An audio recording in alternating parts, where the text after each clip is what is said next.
Subscribe to our channel. Salam alaikum les gens, Bassem Vénitieux 69200 en espérant que ça va, que les choses se passent. Sous la pluie, c'est bien la pluie des fois. C'est quoi l'arabe phishing? Parce qu'on en entend parler de partout. Bon, tu remarques un peu les sites sur internet qui mettent de la merde. Parce que c'est des sites de merde. Ils t'ont trouvé une expression, l'arabe phishing. Donc si on la décrit mot pour mot, ça veut dire péché de l'arabe. Péché de l'arabe, ça veut dire quoi? Ça veut dire plein de choses. Énormément de choses. Et surtout, la première chose que ça veut dire, c'est qu'on accepte tout ça. Et ça nous arrange. Oui, je m'explique. Tous ces sites où tous les gens vous donnent une version de l'arabe phishing. Oui, l'arabe phishing, en gros, c'est des gens qui s'approprient la culture arabe, entre guillemets, berbère, ainsi de suite. Bon, là, on parle vraiment de la culture, entre guillemets. Et encore, si au moins ces sans identité, moi je les appelle comme ça, ils s'approprient notre culture convenablement. Ils la respectent, ils la pratiquent à la rigueur. Non, non seulement ils s'approprient notre culture, mais en plus ils la transforment. En plus ils la remixent. D'où le résultat de ces fantastiques mariages où on danse le dombolo avec des bédaïas. Hein? Voilà. Voilà c'est quoi l'arabe phishing. L'arabe phishing, c'est quelque chose où si des femmes et des hommes auront de la fierté, seront montés au créneau. Ah mais dis là qu'en fait Mila c'est une musulmane trop bien. Elle monte sur plastique. Je prends elle comme exemple, mais il y en a plein d'autres. Allah c'est trop bien.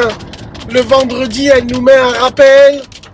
Et le samedi ça l'empêche pas de sortir entre copines sur la vie de ma mère. C'est ça l'arabe phishing qui vous arrange. L'arabe phishing arrange les crasses de notre communauté. L'arrange. Ouais, et le paradoxe, c'est que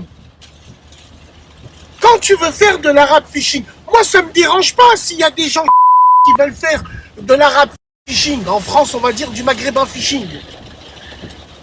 Moi ça me dérange pas. Il y a toujours eu des leaders et des suiveurs. Non. Moi ce qui me dérange, c'est que pour faire du arabe phishing, donc pour nous tirer des vous êtes obligé de passer par la case religion musulmane. Tu peux pas faire de l'arabe phishing si t'es pas musulmane. Tiens, on va prendre un exemple. Prenons l'exemple d'une lépreuse.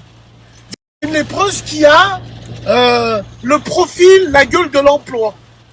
Elle a du tanning, injection, plashing, putting, bref. Pudding. À la fin, ça fait un pudding. Vous connaissez le truc. Prenons-la comme exemple. Est-ce que son arabe phishing marcherait mieux si elle aurait été chrétienne? Absolument pas. Et ça, ces cafards le savent. Le savent. Elles le savent. Alors quand je dis elles, ça vaut le coup pour ils aussi. Bien sûr. Raon, au Sénégal. Mais bien sûr, on le sait, ça marcherait pas. On vendrait beaucoup moins de produits. On aurait beaucoup moins de followers. Si on essaie, pourtant il y a des Arabes qui sont chrétiens, bien sûr. Et ils sont plus Arabes que moi, qui est musulman entre guillemets.